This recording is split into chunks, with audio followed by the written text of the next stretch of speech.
대기업, 공기업, 공무원 수는 한정적이죠. 경쟁을 해야 되죠. 내가 되면 좋겠지만 모든 사람들이 원하는 직장에 들어갈 수는 없어요.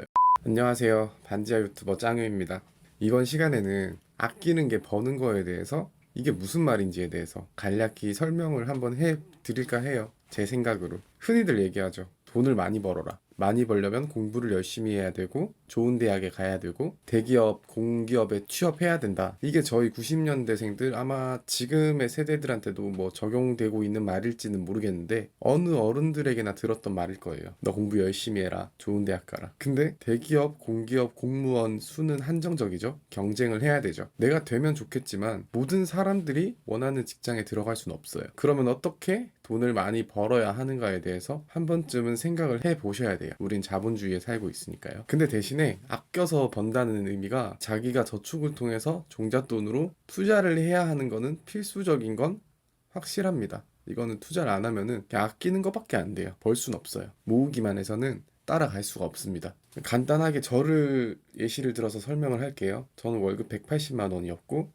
실수령액이 164만 원이었어요. 그걸로 사회생활을 시작했고 28살 1월에 7천만 원의 종잣돈과 4천만 원의 신용대출을 일으켜서 전세를 끼고 3억 5천에 아파트를 매매했어요. 근데 이게 지금 최고 실거래가 기준으로 4억 6천만 원이 됐어요. 1억 1천만 원이 오른 거죠. 이게 무슨 의미일까요? 제가 투자를 성공했다고 할 수 있지만 제가 이런 결과를 얻기까지의 노력은 여러분들은 모르잖아요. 그냥 샀는데 오른 거 아니야? 이렇게 생각할 수도 있으니까. 근데 당시 수원이나 다른 경기도 지방에서는 3억 5천보다 싼 아파트들이 있었고 그게 지금 4억 6천보다 더 높게 거래된 것도 있어요. 전 투자를 실패했어요. 이런 상황들을 보면 2억 상승을 버리고 1억 상승한 거를 택한 거니까요. 근데 저는 아직 제 일이 좋았고 직주 근접이 더 중요하다고 생각해서 실거주 목적으로 일산을 구입했습니다. 이거에 대해 후회는 지금 없어요. 1억은 또 벌면 되니까요. 여기서 중요한 거는 아껴서 번다는 게 바로 이런 걸 의미하는 거예요. 물론 돈을 더 벌 생각을 하면 좋습니다. 저도 알아요. 근데 방법을 몰랐어요, 저는. 영상을 보시는 대부분의 시청자들도 모르실 거예요. 저 또한 리스크를 지기가 되게 무서웠고, 그래서 안정적인 공기업, 공무원, 대기업을 준비했었고, 뭐 저도 일반적으로 연봉 한 5천만 원만 되면은 소원이 없겠다 하는 그런 생각을 하는 일반적인 청년이었습니다.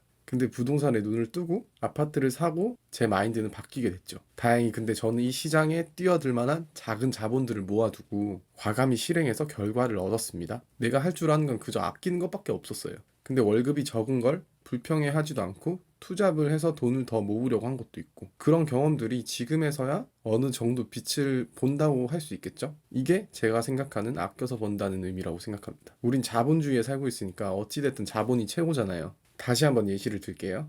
제가 이 집을 2년 실거주 후 매도한다고 생각하면은 신용대출, 주택담보대출을 다 상환하고 난다고 쳐도 결과론적으로 아마 2억 정도 남아있을 거예요. 최고로는 한 2억 4천 그 정도 남아있을 거고 물론 아파트 값이 더 올라준다면 그러면은 결과론적으로 31살 초반에 시세를 감히 예측해 보자면 지금 3억 5천에 산 게 2억 4천이 주담대가 껴있어요. 신용대출 4천. 근데 신용대출은 지금 한 2,800 남았습니다. 2년 뒤면 이제 한 1,000만 원 정도 줄 거예요. 그러면은 주택담보대출은 그대로 넘긴다 치고 신용대출은 1,000만 원 남아있고 그냥 종전 실거래 최고가로 4억 6천에만 매도한다고 생각하면은 거의 2억 2천 정도 남는 거예요. 제 통장에 찍히는 금액이.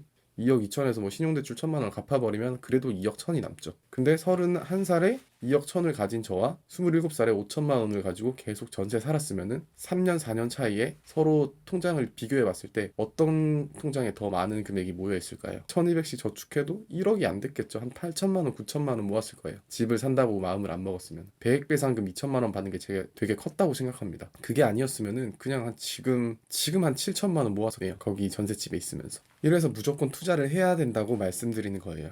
저는 추후 생기는 2억으로 투자할 만한 대상에 대해서 공부를 할 거고 이 지금 하는 유튜브 이외에도 여러 부수입을 창출할 수 있는 공부를 한번 해볼 거예요. 저에게 좀 맞는 그런 투자가 있겠죠? 그게 사업이 됐든 유튜브가 됐든 유튜브는 일단 너무 재밌습니다. 좋아요.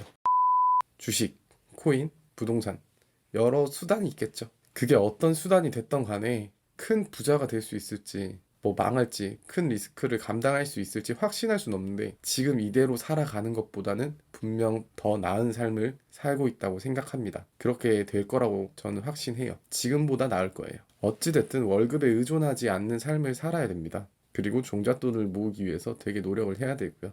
저도 무서워요. 그래서 제가 이 직업을 선택하게 된 거고 내가 망하면은 앞선 첫 소개 영상에서 굴삭기나 지게차 이런 것들을 따놓은 이유가 망하면은 공사판에 가자. 지금 경력 5년 정도의 조리를 한 이유가 나중에 망하면은 어디 식당이라도 들어가자. 어디 출장 뷔페나 이런 데라도 가자. 그러면 그래도 월급은 한 250 이상은 받을 수 있다고 생각해서 이 직업을 선택한 거긴 하거든요. 밥벌이를 할 수 있는 약간 안전빵?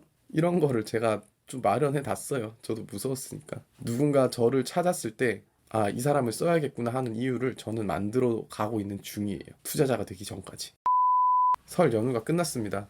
1월이 금방 지나갔고 또 1년도 금방 지나가겠죠. 1년 뒤에 더 나은 모습들 상상하시면서 올해 한 해 잘 보내시길 바라겠습니다. 구독과 좋아요는 저한테 힘이 되고요. 영상 봐주셔서 너무 감사하고 좋은 하루 되시길 바라겠습니다. 꼭 뜻깊은 한 해가 되길 바랄게요. 감사합니다.